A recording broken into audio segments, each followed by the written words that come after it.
Sithanda ukubingelelana sonke isihlobo esithandekayo emagumbini amane omhlaba. Sibonga uNkulunkulu osigcinileyo kwaze kwafika sona lesi sikhathi. Silokho siqhubeka sikhangele uthumo lukaNkulunkulu, uthumo lwami. Mina engikhulumayo nguElder Amos Maforo. Ngizanxusa abangani bami engilabo esiyakuncedisana ukuphawula sona lesi sifundo ukubana balibingelele labo baziveze ukubana bangobani. Suku oluhle njalo bathandekayo ngegama leNkosi yethu uJesu, ukuhlanganiswa esifundweni esinye esikhumbuza ukuthi umlando omkhulu luthumo emuntwini wonke. Okhulumayo ngumfundisi Dube. Ngiyalibingelela isihlobo ezithandekayo kusifundo salamhlanje, isifundo esijonge ukubana sisondezele duze kwaNkulunkulu. Okhulumayo nguRuben Ngwenya. Salibonani lonke ngegama leNkosi yethu uJesu bathandekayo. Sithanda ukubonga iNkosi esisihlanganisile njalo kusifundo seviki yona leyi. Okhulumayo nguNozinhle Ndlovu. Singakangeni kusifundo siza kuba lethuba lomthandazo. Asikhothamiseni amakhanda sikhuleke. Baba wethu okhona ekhaya ezulwini, Sindisi othandekayo, sithanda ukukubonga ngamathuba osinika wona kubana sifunde okunye ngawe. Sikhulekela ubukhona bukaMoya eNgcwele kubana sincedise nxa singena phakathi kwesifundo sona lesi, ukuthi lapho kudinga khona izinqumo senze siphathiswa nguwe. Sengathi ungaphakama wena abaningi badonselwe ngakuwe. Ngelihle igama leNkosi yethu uJesu siyakhuleka. Amen. Amen.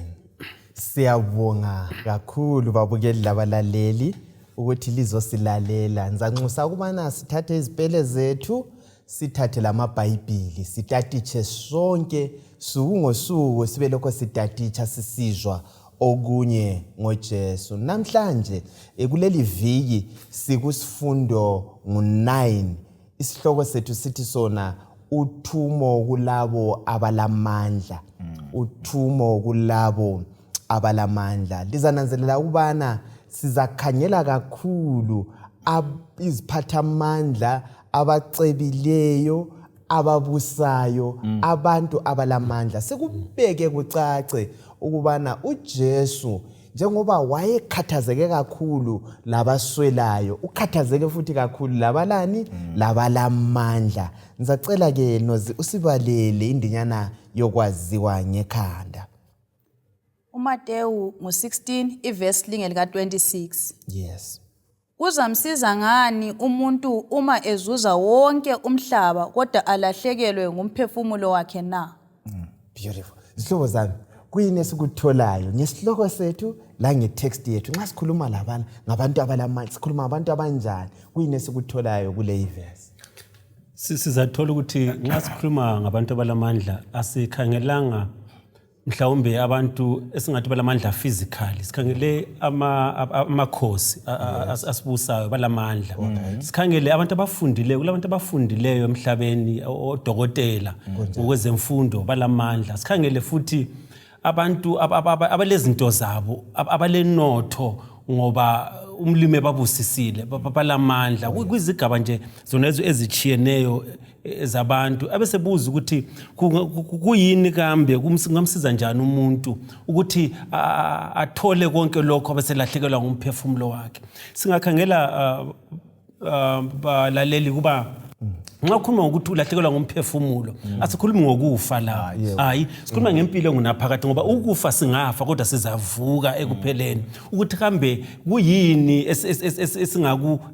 esingakugodla kwenze sicine sesilahlekelwa ngumphefumulo kumbe impilo engunaphakade. Yiko kuzisa kwami. Kuhle, siyabonga babungwenye.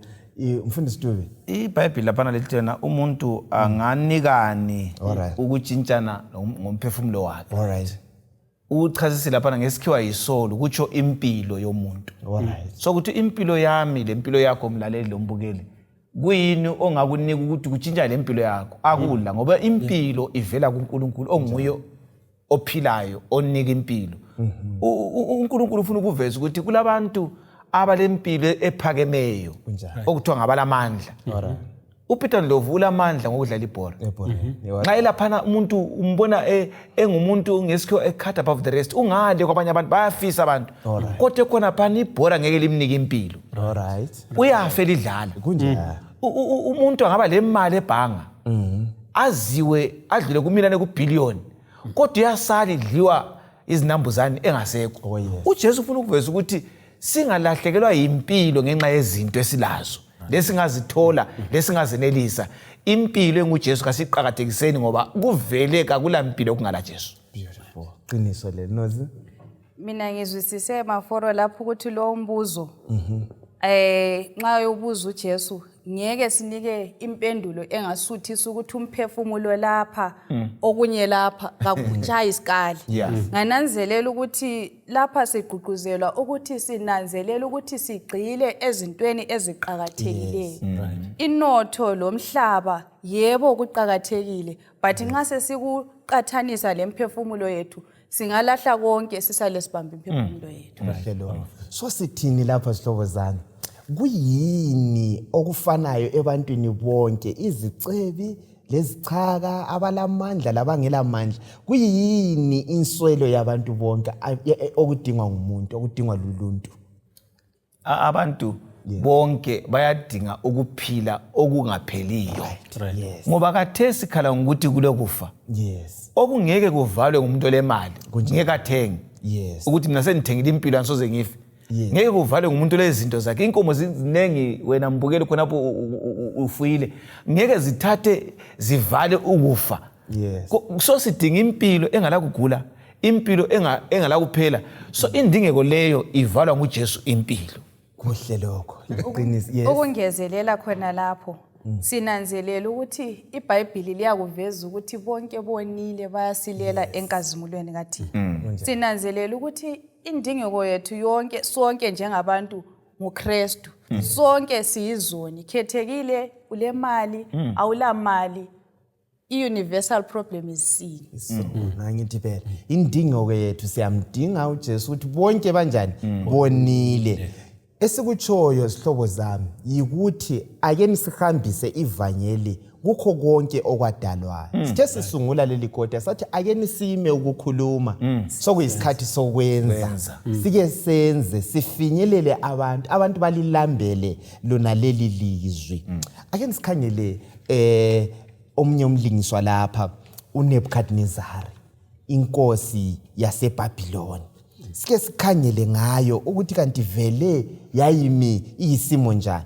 Ungakhangela uTimothy wakuqala ngo2 ivesi ngo4, lo Johane wakuqala ngo2 ivesi ngo2. iBhayibheli likubeka kucace ukubana sonke siyamdinga umsindisi. Sitholile inya khona uJohane ngo2 kumbe uTimothy? I don't worry. Yiyona le esitsho kusonke siyizoni sidinga ubani umsindisi. Sidinga ukubana sisindiswe. Kungakhathalekile ukuthi uyinkosi yasezizweni angithi phela udinga ubani umsindisi. Kungakhathalekile ukuthi ngumJuda lawe udinga umsindisi. Now ake nisikhangele ngenkosi leyi yaseBhabhiloni okwakuthiwa nguNebukadnezar. Mfundisi Dube, yayiyinkosi enjani leyo? uNebukadnezar nguye lwana owathungamela umbuso weBhabhiloni ukuthumba weIsrayeli. Nguye ongumlingiswa kusambulo ukuthi iBhabhiloni liwile. Kwakuchaziswa ngendlela umbuso wakhe wawungophakemeyo. Usazi ukuthi ngingalingisa namhlanje oyenjengombuso weAmerica. Lapha amazwe wonke okuthiwa isuperpower yethu yiAmerica. Yayiyisuperpower leso sikhathi. uNebukadnezar enguyothungamela lelo lizwe lelo. So uNebukadnezar ofana nalo uNkulunkulu wasemfinyelela enjalo ethungamela ilizwe elithungamela amanye amazwe wonke. Wafuna ukukhuluma ngaye emhlabeni wonke jikelele ukuthi lingazuza, libuse, lithungamele, ube lenkomo, ufunde kakhulu ukudlula abanye, kodwa ukhona onguyonika lezo zinto esilazo. Wasenikwa isithombo uNebukadnezar esasilezigaba thile zema minerals ezembiwa phansi. Yena kwathiwa ngilokho ukuqhakathekileyo konke okuthiwa ligolide kodwa ikhanda legolide lifana lawe nguwe umbuso wakuqala ophakemeyo olamandla ukudlula kodwa la uzadlula kubuye umunye olamandla ngaphansi ngemva kwalokho ngemva komnyaka ogcweleyo le wabumba esakhe isithombe wathi ngifuna ukuphikisa uNkulunkulu akutsho ukuthi mina ngizadlula wafaka igolide kusuka ekhanda kusiya emazweni uThixo lapha afika khona sengikubiza ke ngikutshengisa ukuthi yimi engibusayo wasemfaka esikolo se7 years esidutshana kulapha afika khona akhuluma ukuthi uNkulunkulu ukhona wavuma waphenduka ngenye indlela lawe onothileyo ungaphenduka lawe lento zakho ungaphenduka umlimi wemazi ngoba nguye kunika zonke izinto. Alright, siyabonga kakhulu. Ngicela sikusekele ngevesi lokho okukhulunywa umfundisi. Usicombele umpikitsha omuhle ngenkosi leyi. Nxa kuzwe kahle isuper power. Uthi ukuthi le nkosi yase upresident wami uBiden nalo uNkulunkulu uyamfuna njalo. Uyafuna asakazelwe la evangeli. Sikhanyelela uDaniel ngo4 ivesi ngo28. Yeah. Daniel chapter 4 iverse ingeka 29 sisiya ku32. Yes. Sekudlule izinyanga ezili12 inkosi hamba ophahleni lwesigodlo saseBhabhiloni yathi kakusilo yini iBhabhiloni leli engalakha laba ngumuzi wobukhosi bami na wathi amazwi la elokhu esemlonyeni wakhe wehla ilizwe livela ezulwini lathi nanku osokunqunyelwe inkosi uNebukadnezari amandla akho obukhosi asesusiwe kuwe uzaxotshwa ebantwini uyehlala lezinyamazana zeganga uzakudla utshani njengezinkomo uzakudlula iminyaka eyi7 uze uvume ukuthi ophezulu konke uyabusa phezulu kwemibuso yabantu ayiphe ingqe ngubani ngokuthanda kwakhe. Hey, babu Ngwenya.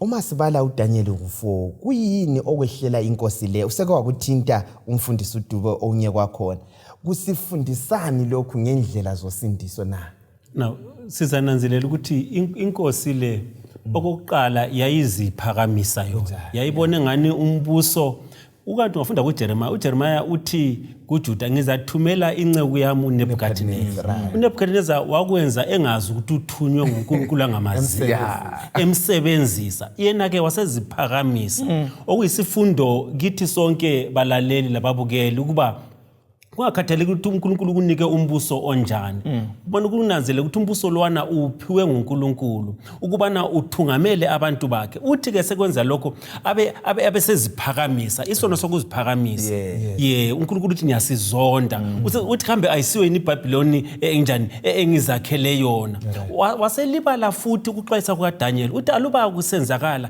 inkosi ingaphepha kulokho ngoba into yakukhumbula ukuthi ephupha isihlahla laphana sesiganywa kwasala isidindi sibotshwe ngesonge laphana uthi ungaphepha kulokho alubungalalela uyakhohla khona lokho ngezindlela kubuya kithi sonke bathungameli ukuthi uNkulunkulu umbuso lawo othungamelelayo akusuwo zifake lapho yebo kambe ukhethwe ngabantu kodwa izulu leli kubeke lapho izulu likhangeleke kubana uliphakamise uNkulunkulu uthanda ukuthi umphakamise umhloniphe ukhonapho ukuze ungalahlekelwa izibusiso ezihamba lalokho akunike khona so lapha uNkulunkulu uyehlisa abaziphakamisa angithi vele abafinye kuthiwa 7 years kuze kunjani nosi uze uvume anditsho njalo iBhayibheli mina uthe bala lapha ngizwe ngithinteke ukuthi kuthiwa amandla lakho sesusiwe alright amandla lawo wayevele wayanikiwe vele kutheni walwa kwazi waba phezulu lapha so amandla ukuthi inothi bekhona okukade from 8 verse 18 avela kuJesu ungaba le mali amandla okuzuza imali avela kuJesu amandla okuba lenkomo avela kuJesu wothi ngehle amandla okuba labantwana kavele kuthini kule biological action eliyenzile kumele simazi ukumkhonza uhlupho lomuntu ukuthi izinto zingaba khona ngingazuza sengingane ngizenzele uthi ngiyawasusa lawo amandla usalungasela balalela babukeli kasikhonzeni umlimi sikwathi nguye umnikazi wento zonke right mina ngithola izinto ezimbili la uNkulunkulu usebenzisa uDaniel ukuze afinyelele ongakholwayo onguNebukadnezar okwesibili nginanzelela ukuthi uNkulunkulu sengangenela ngendlela esingeke sayicabanga. Ngoba nobe engacabanga ukuthi umuntu 7 years esidla utshani ukuze afunde ukuthi uNkulunkulu uyabusa. I-degree ye-medicine. Nginanzelela ukuthi ezintweni ezinjalo balaleli lababukeli kasifundeni yini ukuthi uNkulunkulu uyabusa singaze safuna ukuthi sigcine sidla utshani. Right. Kwezinye isikhathi sesingagcina siba njengoBelshaza owangazange abone isifundo kuNebukadnezar. Qedisa lapho 37 uyiphutshisa indaba le bese sicomment. Daniel chapter 4 iverse ingeka 37. Yes. Ngakho ke mina Nebukadnezari Umqase ku ngiyamdumisa. 36. Yeah. Verse 36. Yes. Ngasona leso sikhathi ingqondo yami yabuya. Amen. Udumo lwami lenkazimulo yami kwabuyiswa kimi. Ukusekela ubukhosi bombuso wami. Right. Abeluleki bami lezikhulu zami bangidinga. Bangibuyisela esihlalweni sami sobukhosi ngase ngisiba mkhulu kulakuqala. Right. Ngakho ke mina Nebukadnezari ngiyamdumisa njalo ngiyambabaza ngimphakamise uJehova wezulu. Ngokuba konke akwenzayo kuqondile futhi lezindlela zakhe zonke zilungile njalo bonke abazigqajayo uyabathobisa. Right. Kuyini esikufundayo kulindaba la? uNkulunkulu usebenzisa indlela ezinjani ukufinyelela abalamandla? Nangu sedilelayo for 7 years. Usephendukile. Kuyini esingakufunda kundatshana yona le la makhosi esilawo kusizukulwane sakhathesi? Isifundo esinye ukuthi uNkulunkulu wonke umuntu uyamfinyelela. Nxa esemfinyelele ungafuni ukuthi ayenze ngendlela engiyibonayo mina. Anti kwenye indawo uthi indlela zamasozeni. Yes. Lezi nasozami. Right. So uNkulunkulu angathatha isikhathi eside emntwini kodwa ekucineni uzamfinyelela amazi. uNebukadnezar lapha uthena ngabisela ubukhosi ngaba mkhulu ukudlula kuqala. Right. Esesemkhulu emkhulu kancane waye esalukwala ukukhuluma esemkhulu kakhulu lapha amazikhulu umlimi. So babusisiwe abantu banganotha kakhulu bamazi umlimi njengoNebukadnezar ngoba wambona ukuthi hayi indaba esengikuyo yona ayiveli kimi. So sifunda ukuthi uNkulunkulu wonke umuntu uzamfinyelela kodwa mlaleli nombukeli vuma ukuthi umlimi angakufinyelela umazi njengoNebukadnezar ukhuluma ukuthi hayi sengimazi ukuthi ngamazi ngambonga. Ungaba le mali mbonge kakhulu unikele kakhulu ngoba sumazi ukuthi nguyokwenza waba le mali kanjani. Nguyokwenza waba le mali. Okunye okungithathekisayo khangela yithi ingqondo zami izabuya. Zazingekho. Futhi zazingasekho. Zazingasekho. Right.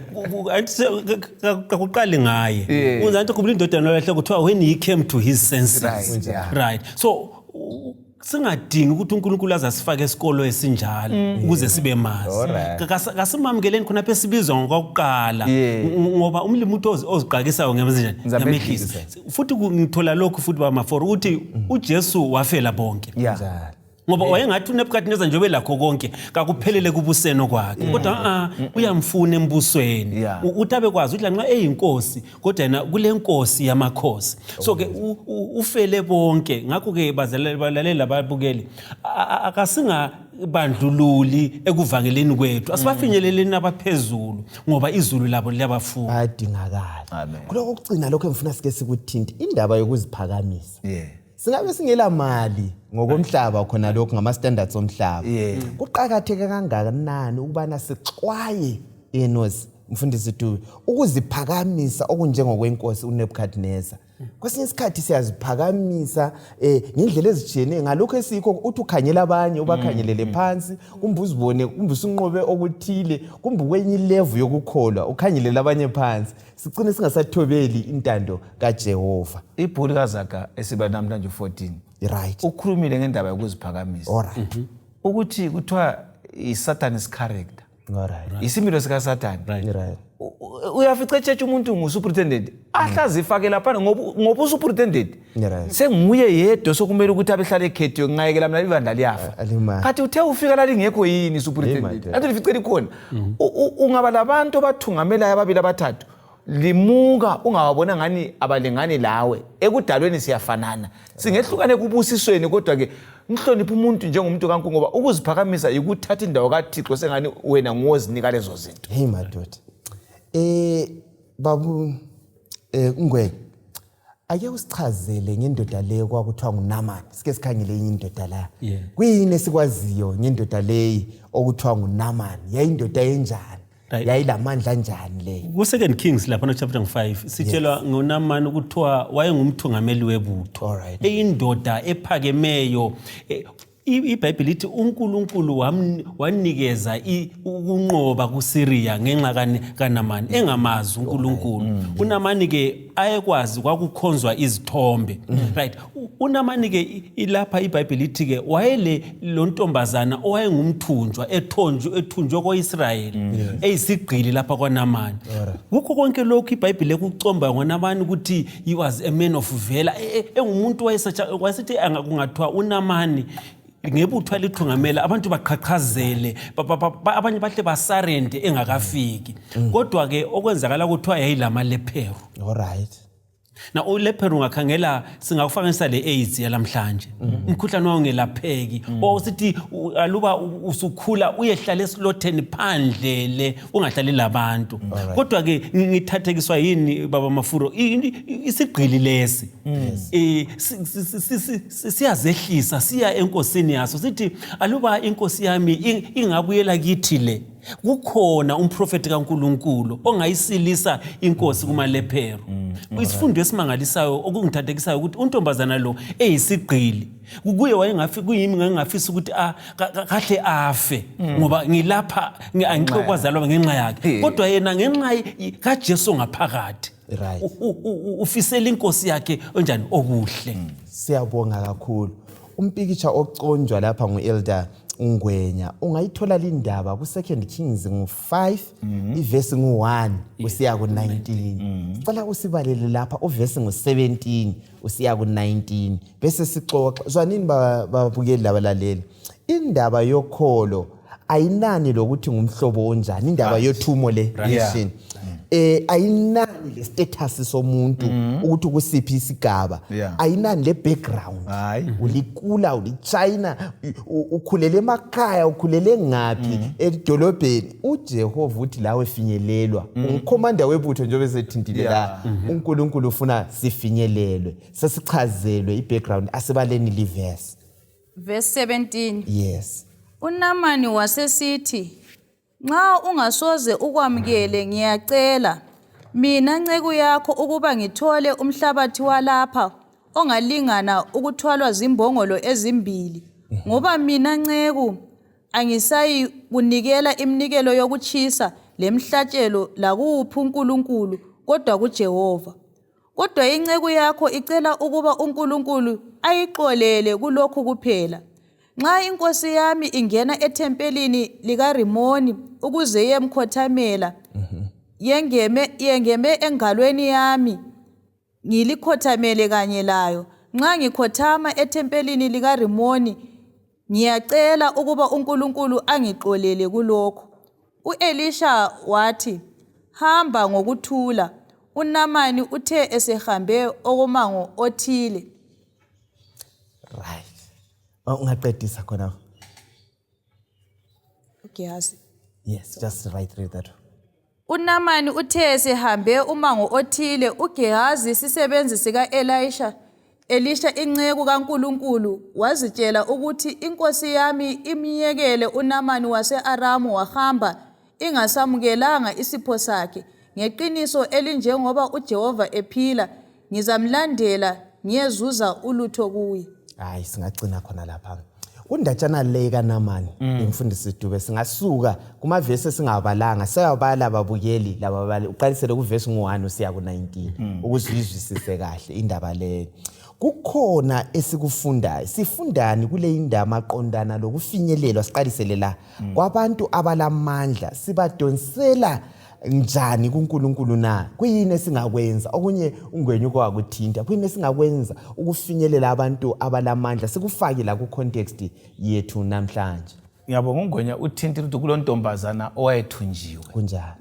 ngenxa yokuthi wayesazi uJesu wasesebenzisa ithuba okuyindingeko eyayikhona kuNamani. Alright. Abantu laba nothile laba esihlala labo labafundile labo. Yes. Labaphakemeyo ngokudalwa nguThixo ngezikhulu ezinjengabo Sabhuku, omlisa, abathungamela izigaba Alright. khangela indingeko abalayo Okay. ufinyelele ngayo ubusumtshela ngoJesu angagula indingeko asihambeni siyefika khona sikhuleke simphathele ukudla siyecenta iguma senzeni awuswelayo siyefika khona lapho le ndingeko kulapho ayamukela khona uKristu esimfakazayo ngoba sifunda ngoThumo la so luntombazana la ngayethu nje uThumo kalulahlanga wabona indingeko wamtshela uNamani wathola usindiso lathi ke singabafinyelela nxa uNamani sekhuluma la ukhuluma indaba enhle eyokuthi uJesu semtholile uNkulunkulu semtholile ngapha koIsrael ufika lapha athi abe sefuna khona ukuthi angenza njani ukuthi asindiswe nxa isesendaweni yakibo kulapha acela khona inhlabathi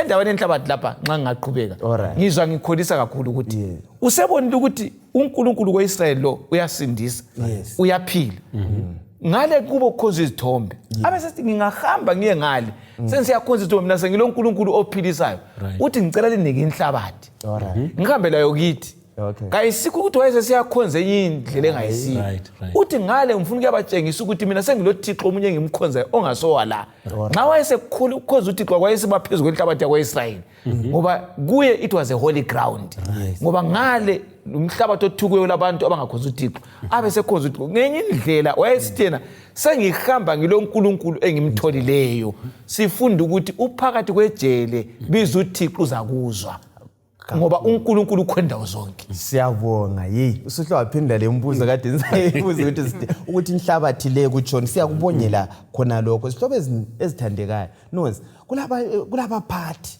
kumbe lapho sebenza khona kungaba kusesikolweni kumbe kuhulume ulomphathi uthintile umfundisi ukuthi ake sinanzelele indingeko kuyini esingakwenza ukufinyelela laba bantu abasiphetheyo abasithungamelayo emsebenzini.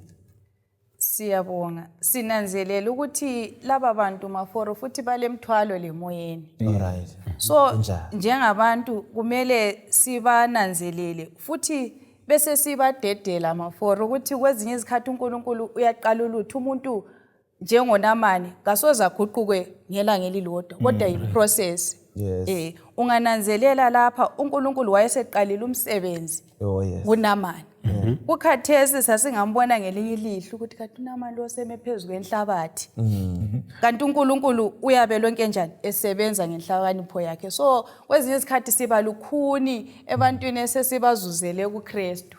Alright ngweni uvana ukuthi uElisha uthi esekubonile lokho uthini kulindoda uthi eseqedelayo uthi hamba angithi phela kampambi ngamandla lamazwi akhulunywa ngoElisha asifundisani ngokuphathwa lokungajahi abantu ikakhulu abasanda kunjani abangekho ekholweni lwethu labasanda kuphendula kwesikhathi asiphuzi phela thina umuntu singambona ngani sesimthele ngaba yithi manzi sifunda la sihle sisho ukuthi uzaphenduka nini uzamamukela ukanti umlimi udinga sibekezele ngoba kule ngozi ukuthi ugijimisa umuntu kumbe sithi usephendukile kade abhabhathizwe ngoba nxa ubhabhathizwe futhi ubhabhathizwe entweni osuyizwisisa oyaziyo yiko kugcineni siba lohlupho lokuthi uzathola ukuthi ubhabhathizwe lamhlanje kusasa kasisamboni yiko ukuthi sibekezele umuntu lwana uyabe ekhulumisana noNkulunkulu thina singakwenza uqhakathelo ukuthi simkhulekele simxhase lapha adinga khona ukusekela kwethu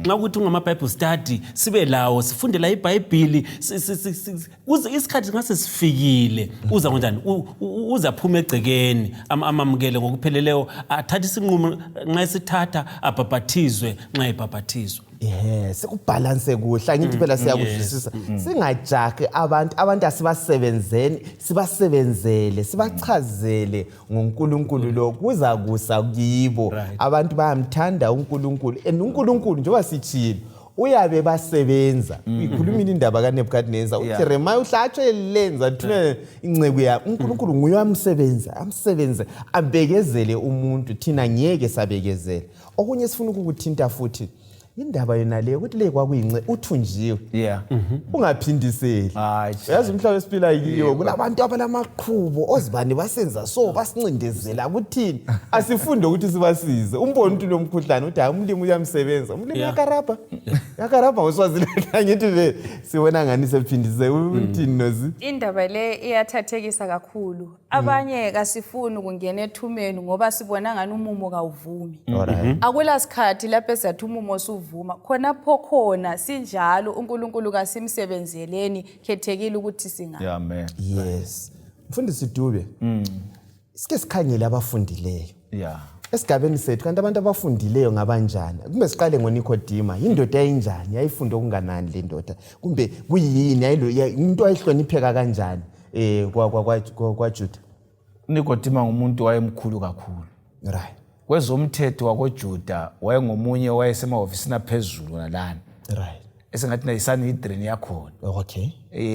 Wayengasomuntu omncane. Ngolimi namhlanje ngamalabhawuma. Labana balaphana abalendeve ezinkulu ezingale. All right. Abuye futhi kwezomthetho wayesazi umthetho wonke.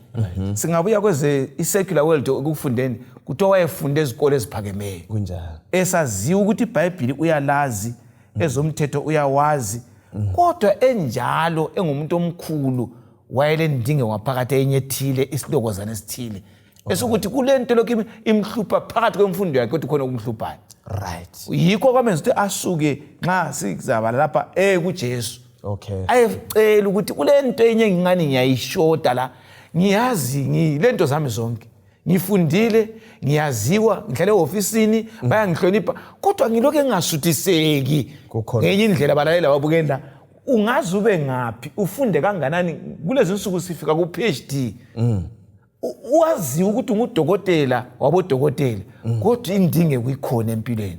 Angaqhubeka abali verse esicace kuhle. Siqalele ku verse 1, chapter 3 kaJohane, uverse 1, ubusiyabamba u10 usiya ku12.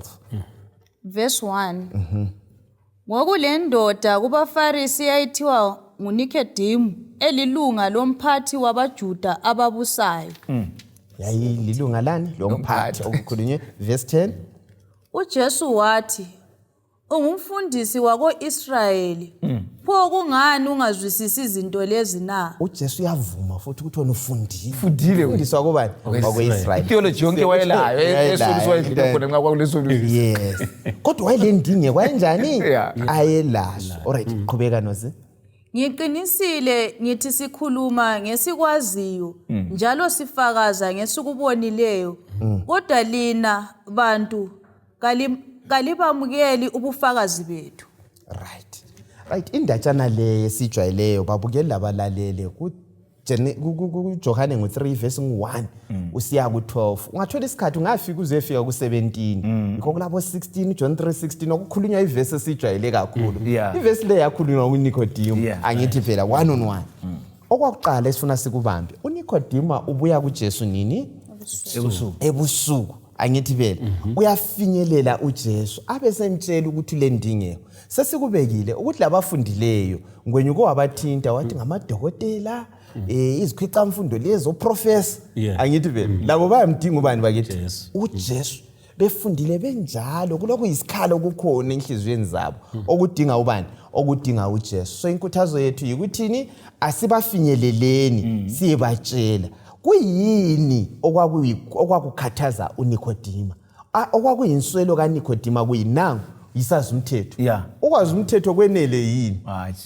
Kuyini okwakumkhathazayo kufuna okwakumele kugcwaliswe la? Wayefuna impilo naphakathi. Leyo wayeyidinga ngoba nxa isiza kuJesu uthi uJesu ethe umele uzalwe ngokutsha. Usuke ethi kambe sengimdala kangaka ngikhona ngingazalwa ngokutsha yini? So uJesu wayevele emazi uNikodimo ukuthi indoda efundileyo yebo, kodwa ke kakaguquki waba ngumJuda enhliziyeni. UngumJuda ngosiko lwamaJuda ngaphandle, but kakangazi ukuthi isiJuda lesi sivela kimi mina engadala amaJuda. Yikho ethi kumele uzalwe ngokutsha, kumele impilo endala iphele kuvela impilo entsha. Yikho uJesu sithena indingeko leyo wena Nikodima kumele ukuthi iphele nxa wena ungazalwa ngokutsha. uNikodima yikho sithi kungenzakala kanjani? uJesu abesemchasisela ke engubongela ukuthi wathi ngingahambe emini ngoba ngiyeka ngimkhulu kudlula abantu bonke laba, mina kwabi ngikufuna nguqedile Jesu sibabili balala babukeli.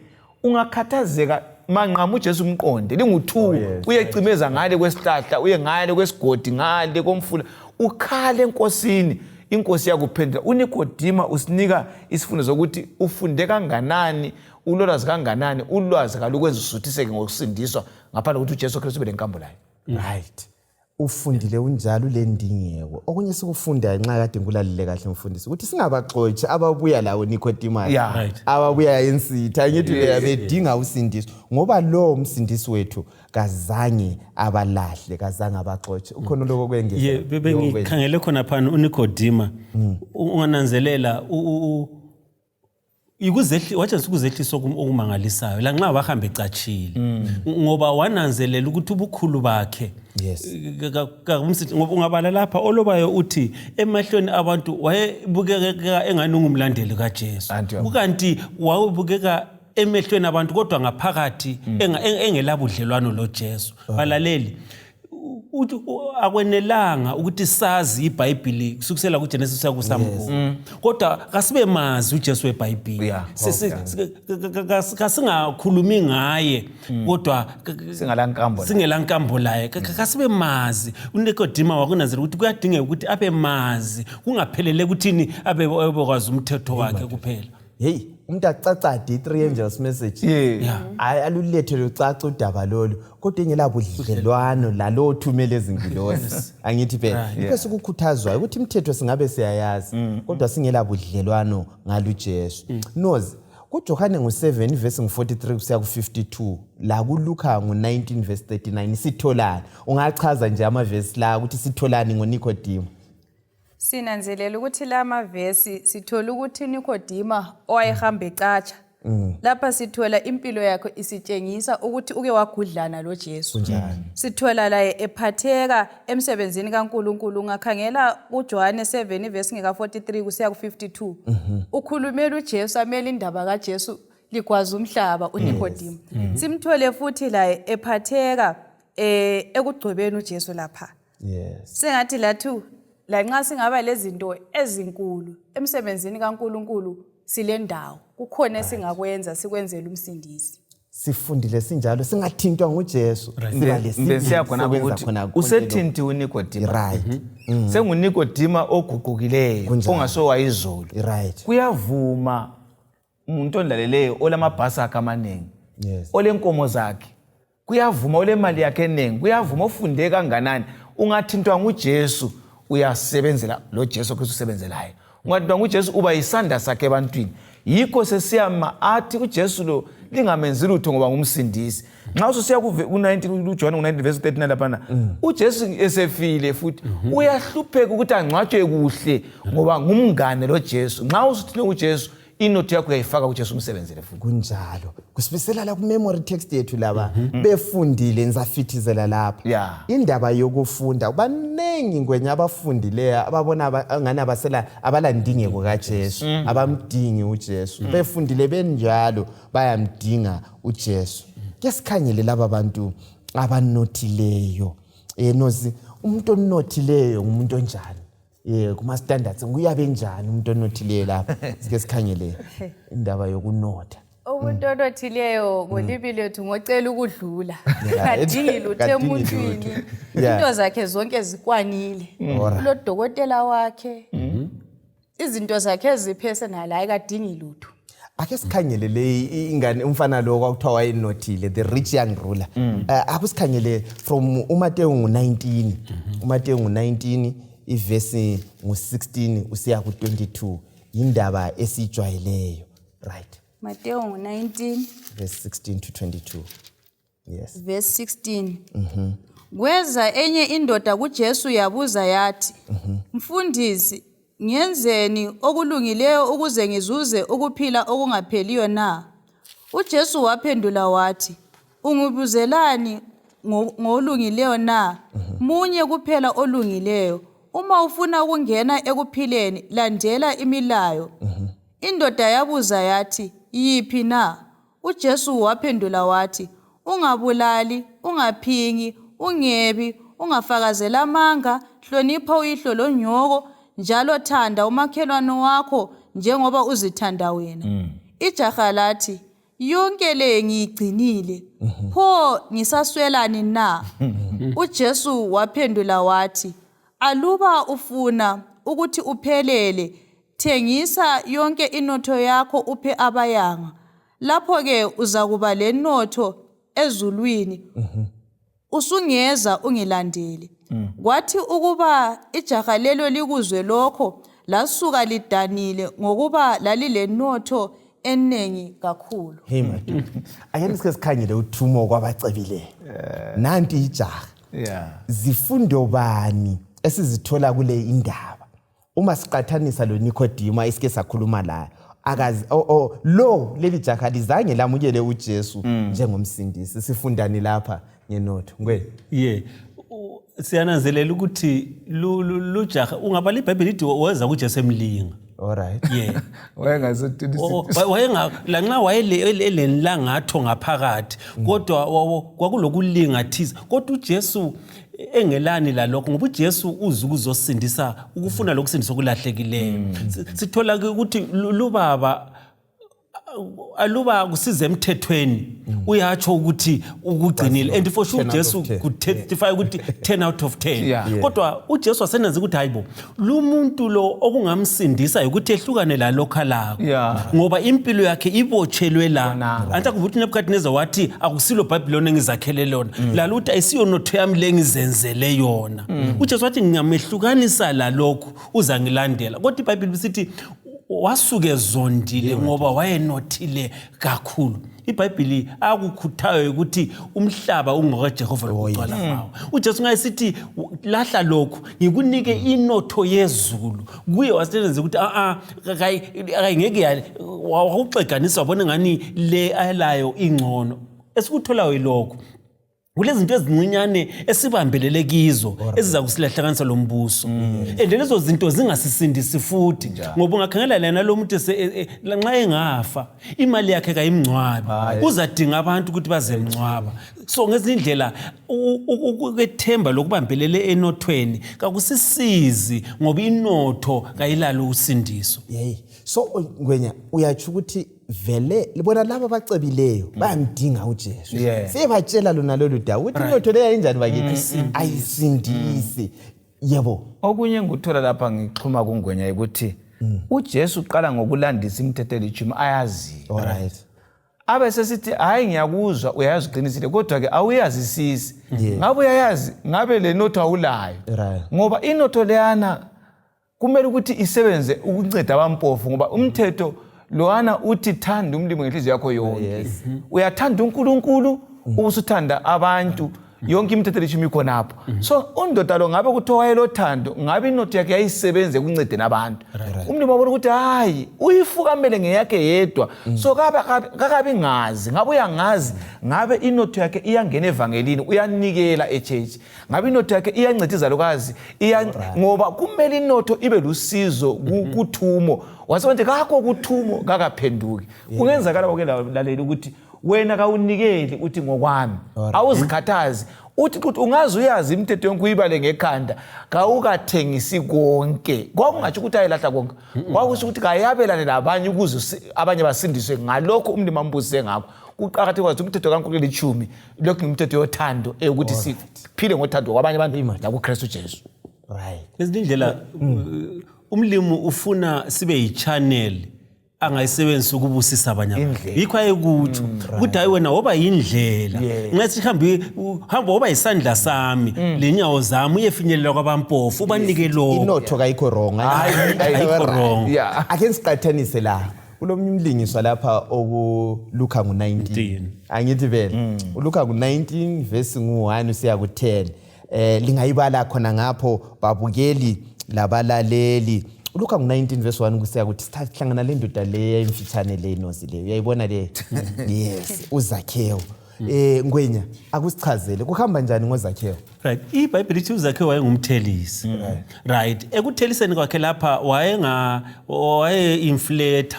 Athelise ukuthi atshontshele kumbe abantu laba abayibabathelayo. Now indoda leyithi sizwe ngoJesu ngelinye ilanga iyafisa ukumbona kodwa iBhayibheli sithi structural wayemfitshane.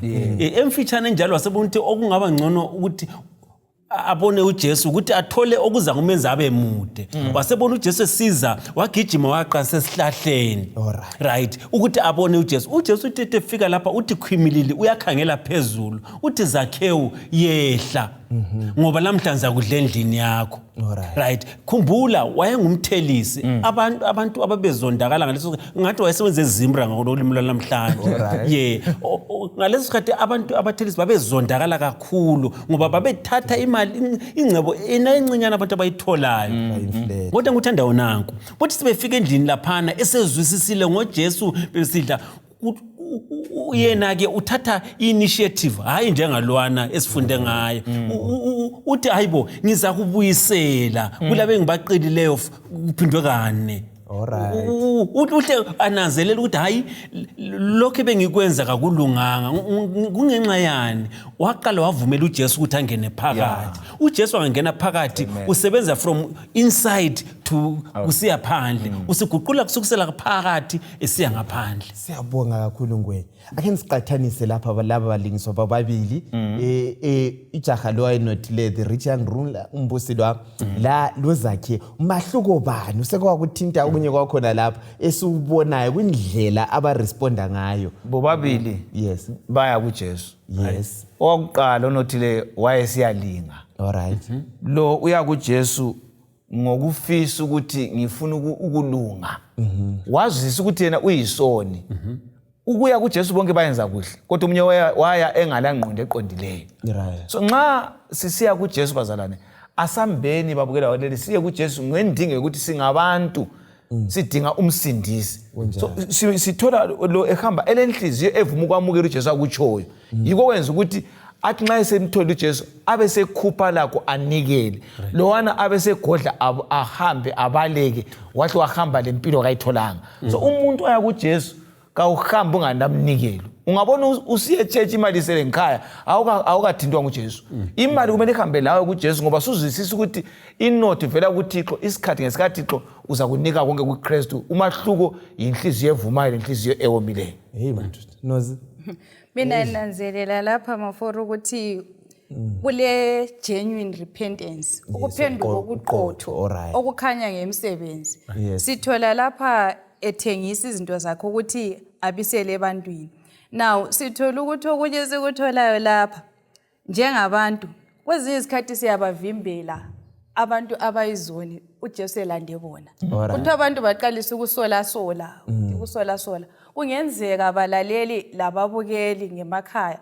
abanye sebengasola ukuthi udingani kuJesu ngithathekiswa indlela akufaka ngayo lapha kuthiwa kazange anaka abantu kodwa waphendula eqondise kuJesu ukuthi indaba iphakathi kwakho loJesu hathi laba abasolayo angithi vele sebengathi maybe imkhoba yakhe kumbe izinto zakhe sezihlupha ikho sesiyetshela angithi vele so esikufundayo sihlobo esithandekayo ukuthi labanothile ake nisinanzelele indlela esifakaza ngayo nxa sichumayeza abantu iningi lethu abantu abanothileyo asibafinyeleli kukhulu nje besitsho abanye bahle bafakwe ukuthi balemkhoba balezinto balalokho lalokho uzwanini uJesu uthi labanjalo uyabafuna kuyibo ukuthi ba responda njani nangu waphenduka omnye kaphendukanga so thina asambiseni ini udaba lona lolo ke sikhangele abalamandla olabanye abantu abalamandla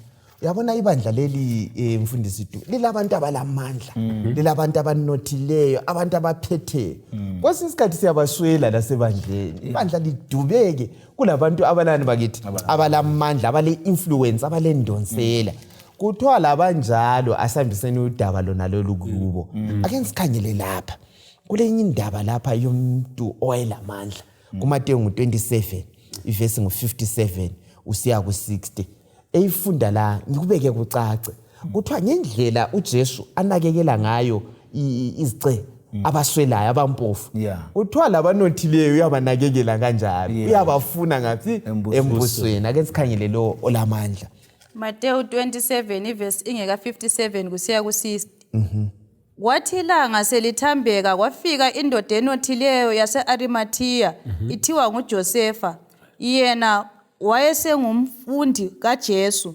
waya kuPhilathu wayecela isidumbu sikaJesu uPhilathi walaya ukuba kasiphiwe. uJosefa wasithatha isidumbu wasigoqela ngelembu elihlanzekileyo lelineni. Wayasibeka ethuneni lakhe elitsha ayeligubhe edwaleni. Wagiqela ilitshe elikhulu emlonyeni wethuna wasehamba. Right. Sihlobo zami sifundani lapha ngendlela umlimi asebenzisa isinothi lesi indoda ayinothile ukuveza amandla empilo ethintwe nguJesu. Lapha sibona uthumo luthinta umuntu olamandla ngonotho olamandla. Sike sayizwa ngayo indoda nale. Iphomba ukuvela nje. Alright. Yeah. Ebandleni kungenzakala silama lawyer. Alright. Silama business mina abantu abalama business. Umlimi nxa ekhuluma laye umuntu wenkosi singeke simbone efune engxenye esiya ku effort. Kodwa kulabanye abantu abavela uzothola imaterial yebuilding ivele kuzibani. Yes. Abanye abakhulumi. So ngikhuluma ngabantu kanjalo ukuthi sebenza kuThixo la nxa ungasebenza behind the scene kodwa ungathuli nxa uThixo kubusisile njengoJoseph waseArimathea. Wathi la nxa mina ngingazakali kuba ngumfundi kaJesu athi ngihamba laye but ngimzwile ehamba efundisa ngaphenduka uyavela ukuthi alungise ingcwaba. Yes. Athi ngizahlupheka mina ukuthi nxa angcwabeke kuhle. So uThixo ukhangelela ukuthi abantu abalamandla babe lesandla emsebenzini kaNkulunkulu.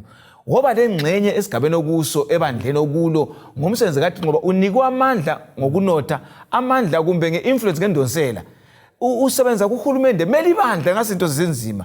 Lapho khona ungusabhuku meli ibandla sidinga ama stand church singawaswelona ukhona ngoba unikwa amandla. Ibandla kaThixo kaliphumelele ngenxa yakho la uthi kuza kubusisa ngoba endaweni yokuthi usekele ibandla kaThixo yephambili. Angithi be. Okunye futhi uzanazela ukuthi umlimi uyabe kubeke kuyona indawo ubana ube isango lokubana sifinyelele mhlawumbe omunye ongaphezulu kwakho bese ngeke sakwenza aluba wena ubungekho laphana. So ngezindlela umlimi nxa kubeke laphana vuma ukuthi uvulele imisebenzi kaMlimi amasango ukuthi uyefinyelela lapho obungeke wafinyelela khona.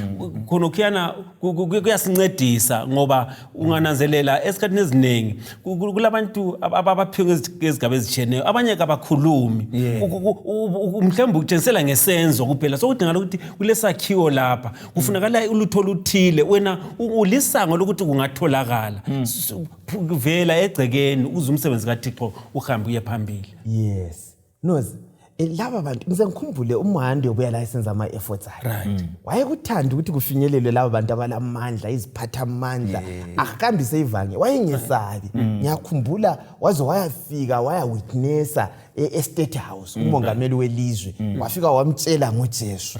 Sihlobo ezithandekayo sibizelwe ukuthi sifinyelele abantu bonke singayesabi abantu abalamandla abenza izinqumo ezitshintsha ikhosi yehistory simele sibafinyelele sibatshele ngoJesu. Kuthiwa uJesu wangcwatshwa ethuneni lomuntu onjani unothile. Kuthiwa uJesu ehamba nozi wayesiba labangane abalama lo wayengane kaJesu engazi ukuthi abanye wayebalanda axoxe labo Nicodemus intambama ukuthi abasizayo nxa usubala ngebandla ku first century banenge ababuyayo baletha inotho yabo emsebenzini uBarnabas baletha bathengisa lamaplaza abo uze umsebenzi unjani uhambe ubufuna ukuthi nozi hayi ubusukuthintile khonokho nje ukuthi kasidaleni ubungane lalaba bantu ukuthi la nxa singaba lenhlelo sibanxuse labo singabayeqi singajaji yazi kwesinye isikhathi sathi abantu laba bamdinga uJesu balento zabo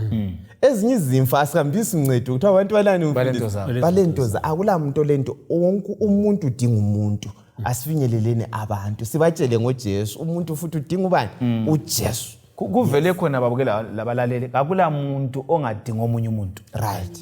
Ungaze ube lento ezinganani kodwa omunye umuntu uyamdinga.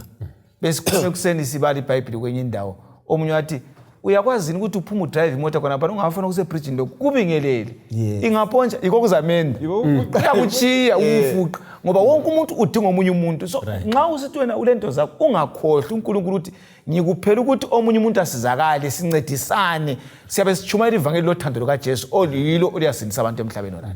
Right.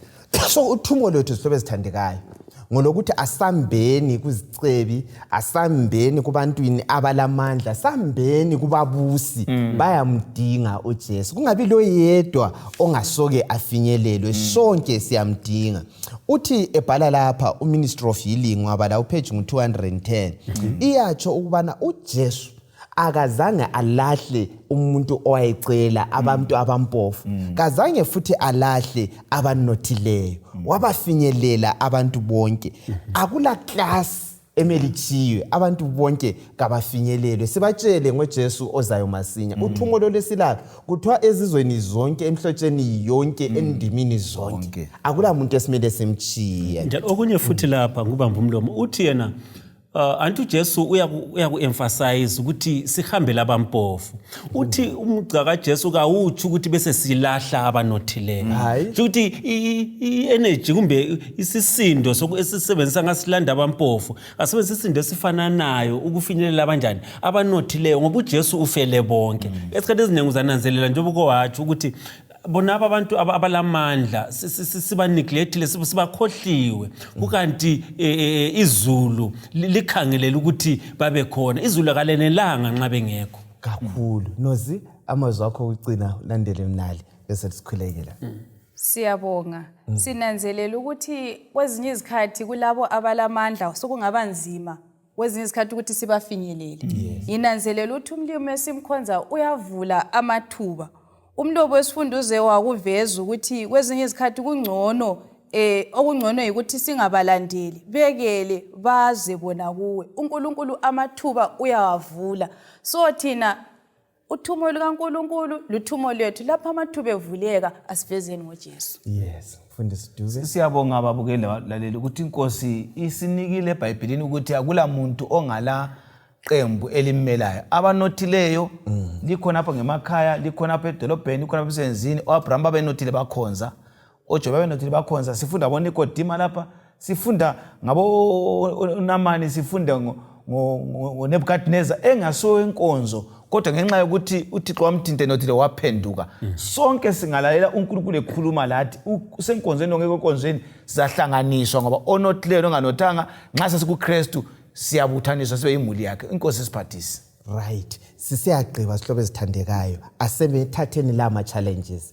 Dinga abantu oza kubakhulekela, dinga umuntu oyedwa okuposition yamandla omkhulekelayo ukuthi aphenduke. Kumbe umbhalele incwadi, umfinyelele, umtshele ukuthi uyamkhulekela, kuzasenzela kahle. Njoba sichilo, singaphunga ukukhuluma ngalokho, asi-applyeni sikwenze. Ungatsho wakho ugcina mdala ubuso sikhulekela. Yes, siyabonga.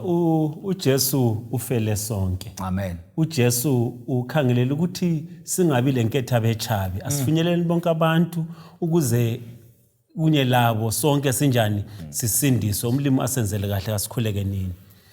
Baba oyingcwele okhona ngikhaya ezulwini, siyabonga ekuseni ngesifundo esimangalisayo, isifundo esisivezela ukuqhakatheka kwabo bonke abantu abadele ngomfanekiso wakho, abanothileyo, abalamandla kuzigaba zethu ezitshiyeneyo zempilo. Ukhangelela ukubana sihambise leli vangeli ukuba bonke balizwe, benze ukukhetha umusa ungakavalwa. Sisizeke Jehova, aluba singena emsebenzini wakho, sinike amandla kaBamoya engcwele ukuthi ekupheleni umsebenzi upheliwe, sisindiswe sonke ngoJesu inkosi yethu. Amen. Amen.